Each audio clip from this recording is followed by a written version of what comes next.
안녕하십니까. 파넨베르크 자연신학 오늘 5강 하겠습니다. 아직까지는 파넨베르크의 글을 직접 읽지 못하고 있습니다.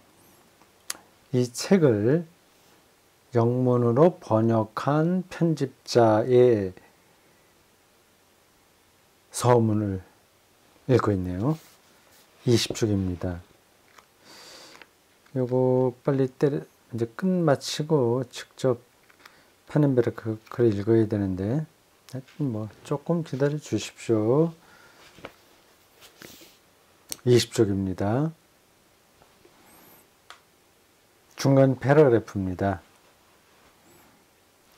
신학과 과학, 철학. 그래서 이 책이 있나 보죠? 신학과 과학, 철학. 신학과 과학, 철학이라.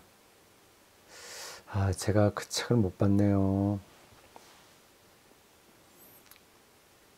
제가 못 본 다른 책이 있는 건지 아니면 영문 번역을 책 제목을 원래는 독일어로 다른 건데 이렇게 한 건지 잘 모르겠습니다.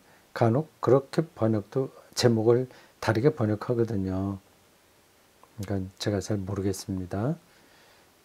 신학과 과학 철학이라고 하는 책에서 파넨베르크는 2차 세계대전 이후에 과학 철학자들의 혁명적인 새로운 통찰들, 즉 지식 사회학적 통찰들에 대한 주석과 비판 작업을 통하여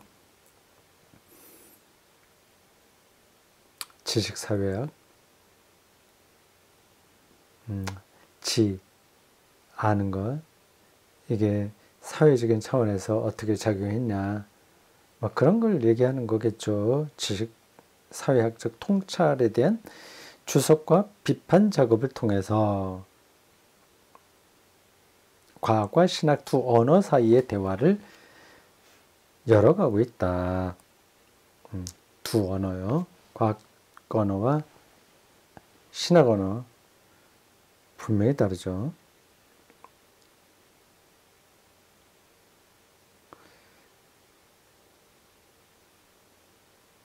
자신의 분석과 비판 작업을 통하여 파넨베르크는 두 문화, 즉 자연과학과 인문과학 분야를 나누어 왔던 분열의 벽을 관통하는 통로를 개척하고자 한다. 대단한 작업입니다. 이거 엄두 내기 힘든데 각각 따로따로 해야지 이걸 뭐 어떻게 통합하냐.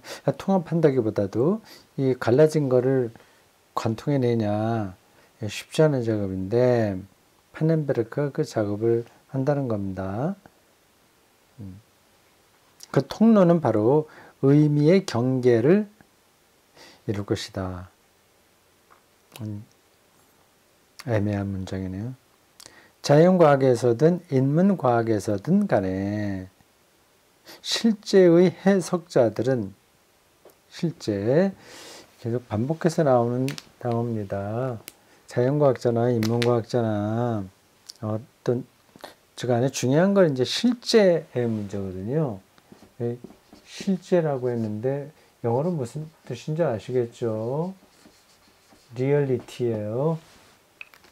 정말 진짜가 뭐냐, 실제를 어떻게 해석해내냐 하는 겁니다. 뭐 실제는 무슨 실제를 해석하고 뭐 어떻게 따로 있나? 그게 무슨 말이야? 그렇게 생각할 수도 있습니다.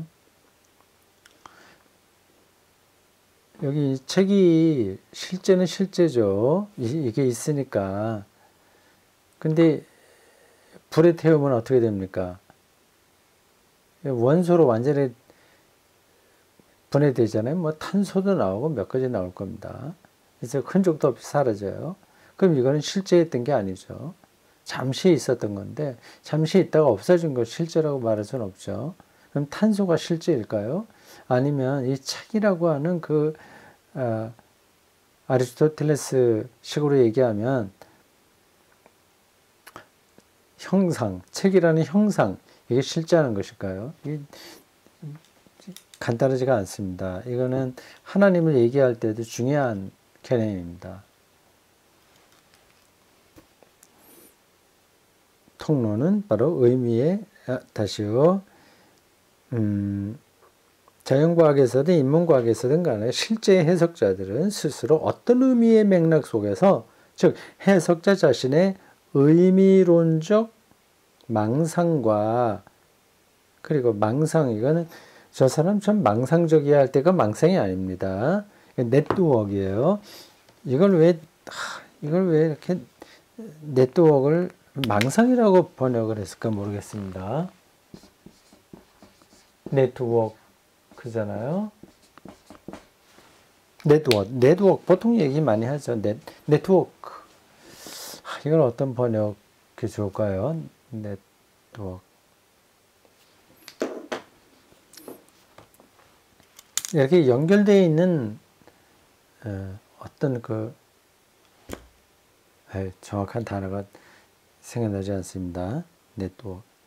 네트워크라는 영어로 그대로 사용할 수도 있긴 있어요. 네트워크. 이게 왜 깨끗하게 내 머릿속에서 정리돼서 나오지 않죠?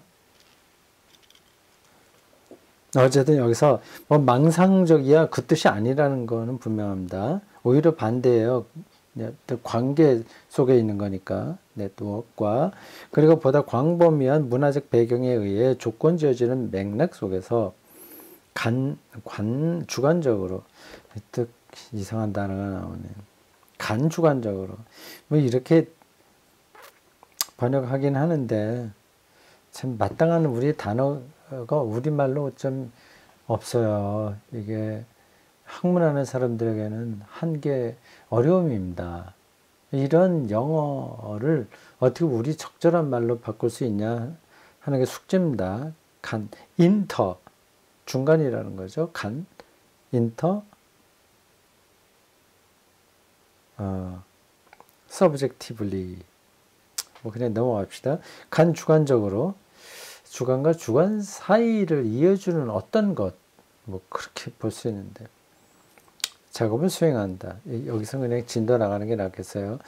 파넨베르크 글보다 더 어려운 것 같네. 이 맥락성은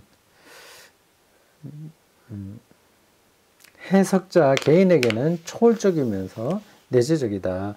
이 맥락과 해석자 개인 간의 변증법은 곧 전체와 부분 간의 변증법이 된다. 이제 데카르트식의 정신과 육체의 황량한 이원론을 넘어서 주관주의의 창시자라고 보통 불리는 사람이 데카르트입니다. 코기토 에르고 숨에 나오죠. 사유하는 자기가 기준이 돼요. 그러니까 그거하고 육체는 완전히 다르다는 이 원론을 넘어서 의미들이 보다 광범위한 맥락에 기대고 있는 의존성을 일깨우기 위해 파넨베르크는 시스템 이론이나 그와 유사한 사유 방식에 호소하고 있다. 뭐 이렇게 하면 신학도 아니네. 만약 파넨베르크가 이런 데만 머물러서 얘기한다면 신학이라기보다 뭐라고 얘기해야 되나 모르겠습니다. 실제로 이 테드 페터스가 편집자요. 테드 페터스가 지금 말하고 있는 이러한 관점으로 파넨베르크가 글을 썼는지 아닌지 제가 뭐 잘 따라가기 힘드네요. 여기 가보겠습니다. 그런데 우리의 의미 이해는 대체로 비렐름 딜타이, 제가 여러 번 이름을 듣고 이 사람의 입장이 어떻다는 건 아주 개론적인 것만 알고 있었는데 지금은 또 다 잊어버렸어요. 한스 게오르그 가담머, 이 사람은 제가 조금 더 잘 압니다. 해사가 철학자니까. 가담머라고 아주 유명합니다. 두 지평, 츠바이 호리존트, 투 호리존트 라고 하는 그 철학 개념으로 유명합니다. 당시성과 현대성을 이어주는 뭐 어쩌고 저쩌고 그런 얘기들입니다. 한수 게오르고 가담머, 아주 장수하신 분이에요. 제가 다른 글을 쓸 때 제가 인용했습니다. 그리고 윌리엄 하버마스, 이 사람 아주 익숙한 사람, 저에게 이런 사람들이 이런 철학자들이다. 이런 사람들 내가 줄줄이 엮어서 설명할 자신 없지만 사람들이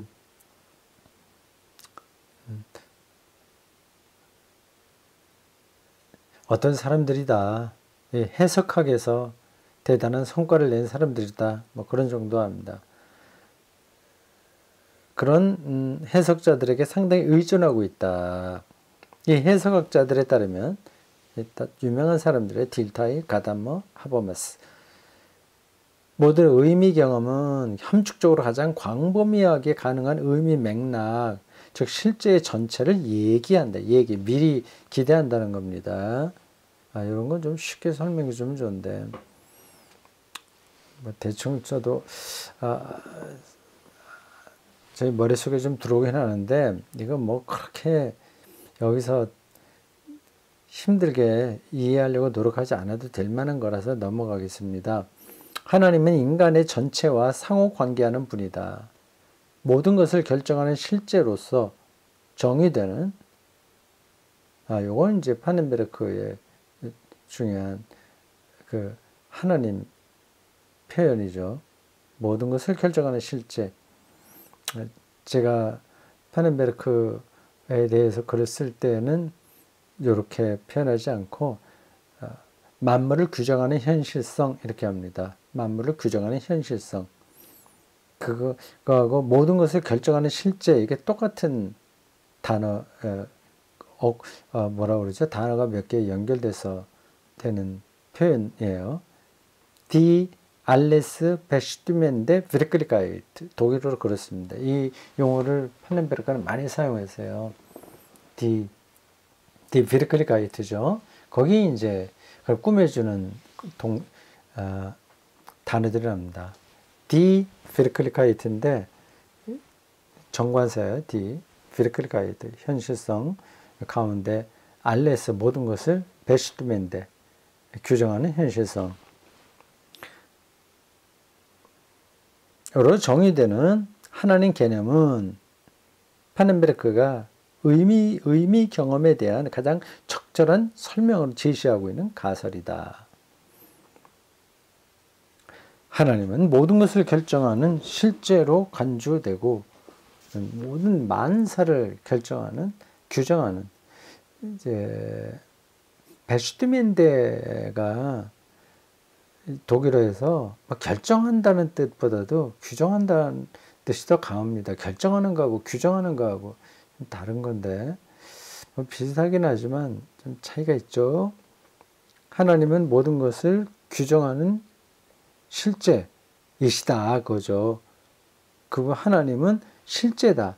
앞에서도 실제 해석이라고 나왔잖아요. 뭐가 정말 실제냐, 리얼하냐, 비르클리하냐 그런 문제입니다. 하나님은 모든 것을 결정하는 실제로 간주되고 이걸 쉽게 우리에게 익숙한 말로 하면 하나님이 만물을 창조했다 이제 그 뜻입니다. 창조가 규정하는 거죠. 뭐가 저기 나무가 있게 하고 뭐 저건 나무로 하고 저는 바위라고 하고 뭐 바다라고 하고 이런 겁니다. 그런 것들을 다 규정하는, 창조한다고 말하면 되죠. 그렇게 연관해서 생각하시면 됩니다. 그러한 실제로 간주되고 그리고 신적 현조는 하나님이 여기 계신다고 하는 것은 의미 경험을 통해 알려지기 때문에 나무를 보고 저게 무슨 의미지? 그렇게 이제 그렇게 우리가 하나님을 이해할 수 있는 거죠. 그렇기 때문에 신학이 스스로 과학의 영역과 방법을 통합해 나가야 한다고 파넨베르크는 주장한다. 그러니까 물리학이 얘기하는 것이 실제의 문제 아니겠습니까? 빅뱅, 블랙홀, 양자역학, 그리고 장이론, 지금 AI까지 다 실제에 대한 문제예요. 그게 없었죠. 과학자들이 그걸 발견하기 전까지. 몰랐죠. 근데 그게 자꾸만 드러나고 있는 겁니다. 과학도 그런 실제를 다루고 있으니까 만물을 규정하는 실제를 하나님으로 믿는 기독교가 왜 과학과 서로 관통되는 대화를 할 수 없냐 하는 거죠. 일단 그거는 우리가 동의할 수 있습니다. 즉 신학은 분야들을 포괄하는 분야이기 때문에 신학은 과학의 영역을 통합한다는 것이다. 실제가 뭐냐 하는 것들을 신학이 통합적으로 말할 수 있는데 거기에 이제 과학도 들어올 수 있는 거죠. 신학적 탐구에 손길이 미치지 않는 실제의 세계란 없다.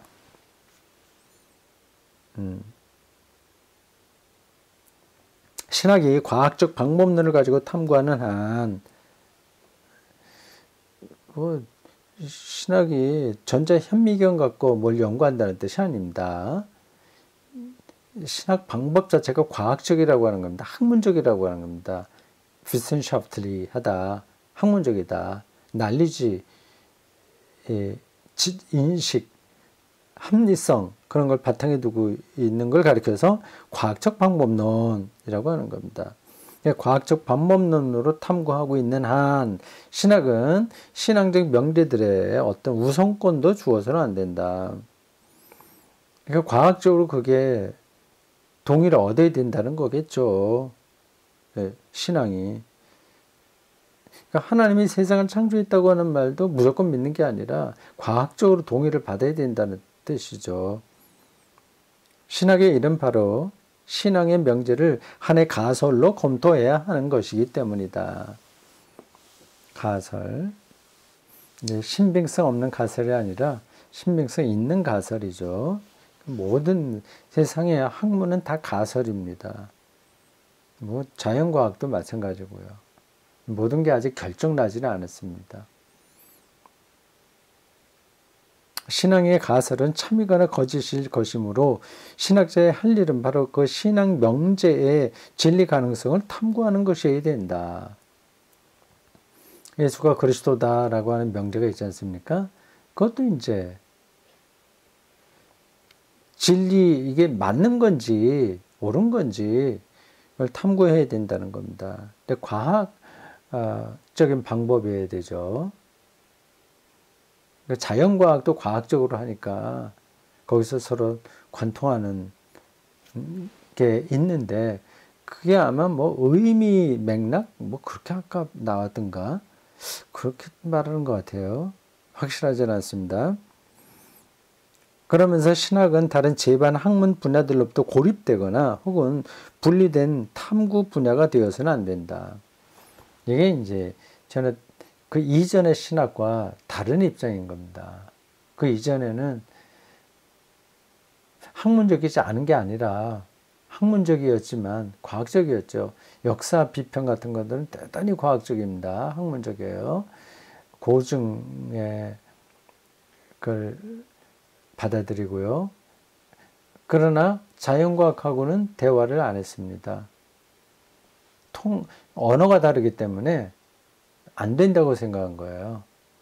근데 이제 파넨베르그는 된다 하는 거예요. 무지막지하게 무조건 믿음으로 된다고 하는 건 아니고 대단히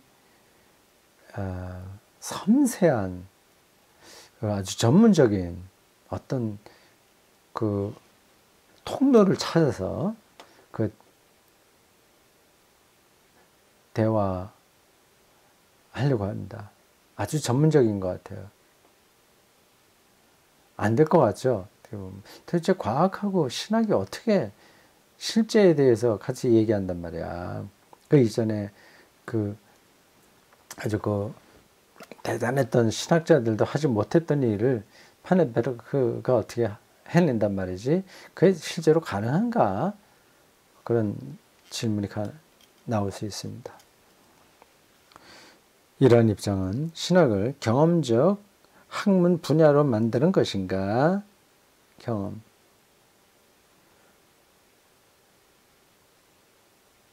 실험실에서 논증이 가능한 그런 분야로 만드는 것인가? 이렇게 좀 질문해요. 아니다. 그게 아니다. 그렇게 말할 수는 없다. 비록 신학이 자신의 작업 가설인 하나님의 실제와 작업 가설이라는 말이 자꾸 좀 걸릴 것 같은데 성경에 하나님에 대한 표현들이 서로 모순되는 게 많이 있잖아요. 어디서는 자비로우신 분이고 어떤 데서는 진노하시는 분이고 그러니까 그런 것들을 가설이라고 하는 겁니다.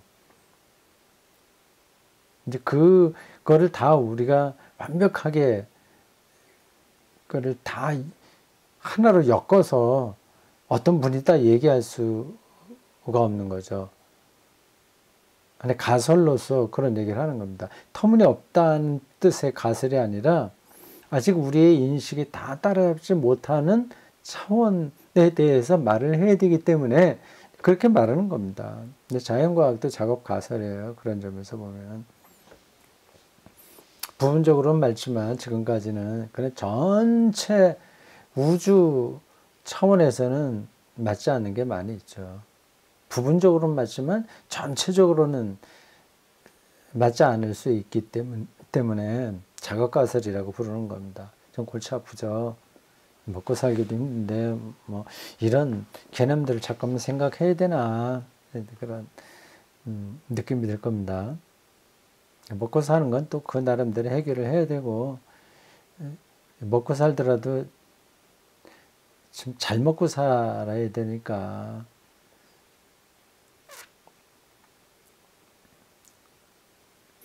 좀 깊이 생각을 해야 되겠죠.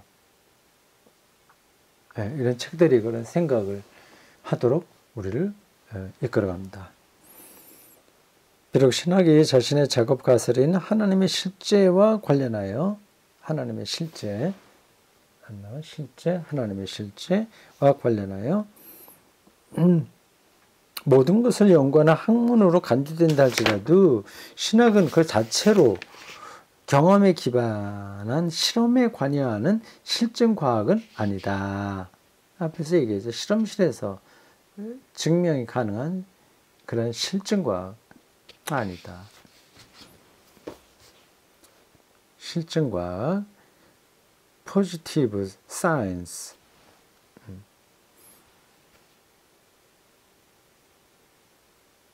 오히려 신학은 이해 가능한 실제의 전체상을 추구하면서 전체상 지금 자연과학이 말하고 있는 물리, 우주물리나 어떤 미시물리의 그런 세계가 다 부분적이거든요. 이걸 전체를 아우러내는 그런 상, 이미지, 표상 그 전체상을 추구하면서 실증적 지식의 함축성들을 추론해내는 반성적 학문 분야다. 실증적 지식은 자연과학이 실제로 하는 것들이에요. 그래서 함축성, 그것이 말하려고 하는 핵심이 뭐냐. 양자역학이라고 하는 그 지식이 그 개념들이 지금 말하려고 하는 핵심이 뭐냐. 그런 것들을 이제 반성적으로 찾아가는 분야다. 뭐 그런 데까지 가면 신학으로서는 가능합니다. 이제 더 나아가게 되면 신학이라고 하기 어려울 수도 있겠는데 요 한계 안에서 작업을 하겠죠. 경험적 연구에 초점을 두고 있는 학문 작업과 자연과학이에요. 심리학도 사실은 뭐 경험적 연구인데 우리가 보다 일반적으로 자연과학이라고 하는 것들은 다 경험적 연구에 초점을 두는 학문 작업입니다. 그것과 신학을 첨예하게 구별시켜주는 차이는 바로 신학이 다루는 포괄적인 범위다. 여러분 더 큰 걸 얘기한다는 거죠. 거시담론인 거죠.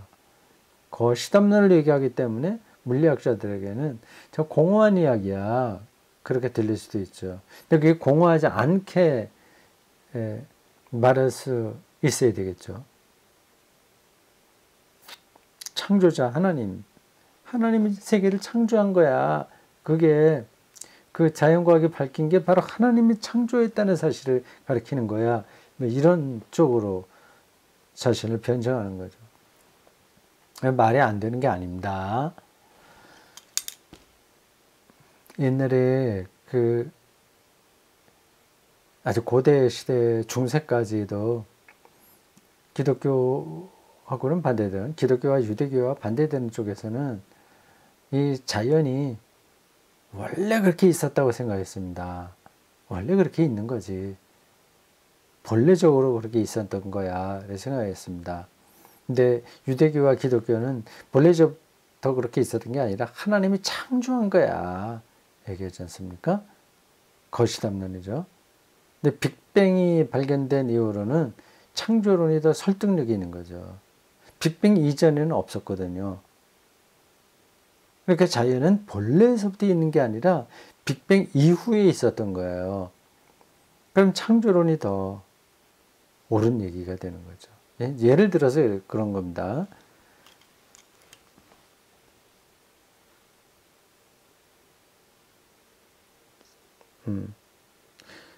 포괄적인 범위다. 모든 것을 결정하는 실제, 그거는 외워둬야 되겠네요. 모든 것을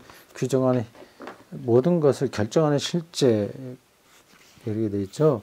제가 앞에서 만물을 규정하는 현실성 이렇게 말했습니다. 모든 것을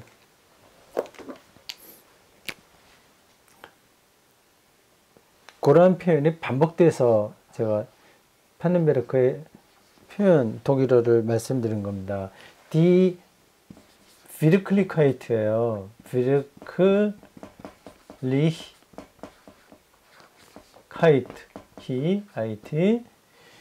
이게 정관사예요. Wirklichkeit, 리얼리티로 영역할 수 있습니다. 네, 리얼리티. 리얼리티하고는 좀 의미가 다른데 일단 뭐 영역으로는 다른 게 없어서 그렇게 말합니다. 근데 이게 여성 명사죠. Die Wirklichkeit예요. 네, 독일어 표현법에 이런 특징도 있습니다. 그 언어 자체가 좀 특별해요. 영어로는 그렇게 표현하기 좀 힘든데 alles bestimmen, 네, 이거 M이 두 개겠죠? 하나인가 두 개인가? 요거는 원래 여기에 붙는 거예요. 정관사로.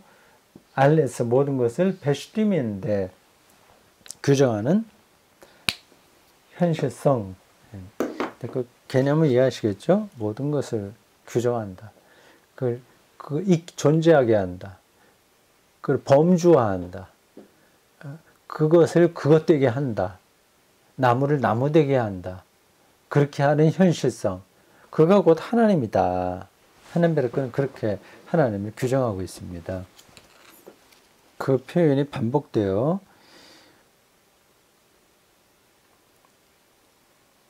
모든 것을 결정하는 실제로서 하나님을 연구한다는 것은 그 실제의 전체를 포괄하는 작업으로서 실제의 전체.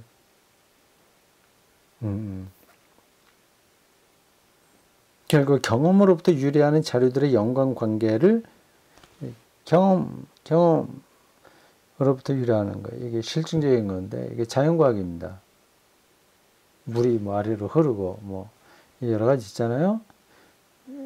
자료들의 연관관계가 어떻게 연관되냐를 총괄적으로 반성하는 방법. 반성한다고 하는 거는 그냥 우리말로는 네, 잘못했습니다 이런 거잖아요. 근데 그게 아니라 이건 성찰한다는 겁니다. 영어로 어떻게 되는지 모르겠습니다. 성찰이 맞을 겁니다. 반성한다고 하면 우리말로는 조금 애매합니다. 한자로 쓰면 틀린 건 아니겠죠. 반성. 뭐 잘못했습니다. 그게 아니라 비추어서 그거를 더 잘 밝혀본다 그 뜻입니다. 방법을 통해 그 실제의 전체에 도달할 수밖에 없을 것이다. 그러니까 물리학, 화학, 생물학, 고고학, 그 외에도 모든 그런 자연과학들은 다 부분적인 겁니다. 근데 그거를 전체를 다 묶어내지 않으면 실제에 도달할 수 없다는 거죠. 실제, 리얼리티에 참된 것. 그건 신이라고 할 수 있겠죠. 그 작업을 신학이 한다고 대범하게 파넨베르크가 나선 겁니다. 우리가 앞에서 토대로 언급한 것을 가지고 파넨베르크는 하나님에 관한 과학으로서의 신학을 세운다. 하나님에 대한 과학. 만일 신학이 과학적인 것으로 가설들을 제시해야 하는 것이라면 신학은 검증의 문제를 비껴갈 수 없다. 각 신학적인 주장들은 하나의 가설로서 논리적 구조를 갖고 있다고 파넨베르크는 주장하며 가설 앞에서도 계속 반복됐는데 그건 우리는 그냥 이 말의 뉘앙스가 좀 부정적이에요. 가설, 이건 진짜는 아니지? 뭐 임시로 그렇게 하는 거지 그런 정도지 않습니까? 그건 아닙니다.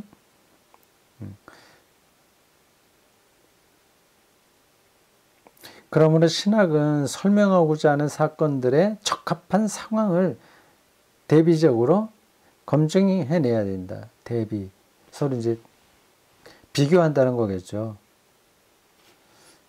뭐 그건 당연히 부분적인 그 경험들을 다 비교시켜서 통합적인 거를 찾아내야 되니까요. 그러나 우리가 어떻게 하나님에 관한 주장들을 확증하거나 반증할 수 있는가? 반증이거든. 정확한 용어는 아닌데 확증하거나 반증은 반대한다는 뜻인가? 그건 아닐 텐데 우리가 하나님에 관한 주장들을 확증하거나 반증, 반대 증명 넘어가겠습니다. 신학은 직접적인 검증 방식을 따라갈 수 없다. 직접적인 걸. 그래서 하나님은 어떻게 직접적으로 우리가 말할 수 있겠어요? 왜냐하면 신학이 다루는 대상, 즉 하나님이 그 자체로 논쟁거리이면 논쟁거리다. 골치 아프다. 뭐 그런 뜻이 아닙니다. 논쟁, 이건 어떤 방식으로도 다 완벽하게 처리해낼 수 없는 대상이라는 뜻입니다. 어떤 말을 하면 거기에 대해 또 다른 논의가 붙게 되는 거거든요. 논쟁이 계속 붙을 수밖에 없는 주제다. 그런 뜻으로 이렇게 말한 겁니다. 하나님이 그 자체로 논쟁거리며 또한 모든 것을 결정하는 실제로서 또 나오잖아요. 모든 것을 규정하는 현실성. 하느님은 재생 가능한 유한한 실제가 아니기 때문이다. 실제, 이거 머릿속에 개념적으로 잘 이해를 해둬야 됩니다. 근데 그게 네, 됐습니다. 나중에 시간 있으면 조금 더 그 문제는 설명하겠습니다. 영어의 리얼리티와 독일의 비르클가이트가 어떤 차이가 있는지 설명할 생각입니다. 나중에요. 하지만 간접적인 검증 방식을 응용할 수 있다. 비판적 검증과 반증 절차들을 주장하는 칼 포퍼 과학철학자 칼 포퍼의 제안에 영향을 받은 판넨베르크는 말하기를 우리는 어떤 주장들을 그의 함축성을 통해 시험할 수 있다. 함축적이다. 함축성.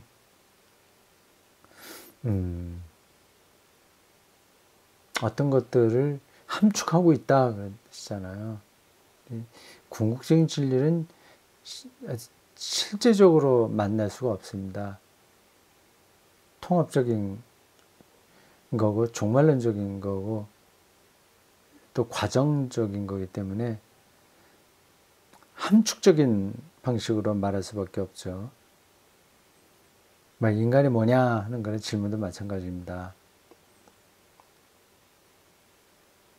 즉 신적인 삶과 신적인 행위들에 관한 주장들은 신적인 삶, 하나님을 믿는 신앙을 얘기하는 것 같은데, 신적인 삶, 신앙적인 삶과 신적이라고 하는 게, 신적이라기보다도 신앙적인 삶과 신앙적인 행위들에 관한 주장들은 그 주장들이 유한한 실제의 전체에 대한 우리의 이해에 미치는 함축성들을 통해, 즉 일상적인 의미 경험 속에 함축적으로 얘기되는 전체성에 대한 우리의 이해에 미치는 함축성들을 통해 검증받을 수 있다는 것이다. 말이 너무 복잡하죠. 따라가기도 힘드네요.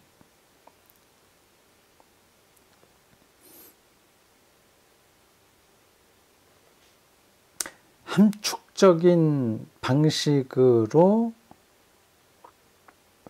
우리가 하나님에 대한 이야기를 할 수 있다고 하는 겁니다. 직접적으로 못한다는 거죠. 그러니까 예수님이 하나님의 아빠, 아버지라고 불렀잖아요. 이게 함축적인 겁니다. 어떻게 하나님의 아빠, 아버지가 되겠어요? 그럼 뭐를 함축하고 있는 거예요. 그러니까 물리학에서 말하는 어떤 명제들, 그것도 그리고 하나님이 아빠, 아버지라고 부른 예수님의 말씀처럼 함축적이라고 하는 겁니다. 어디 자연과학은 완전히 틀림없는 실증적인 진리인데 이렇게 말하면 똑같이 좀 우스운 겁니다. 그 안에서는 맞는 거죠. 근데 벗어나게 되면 또 그건 달라집니다.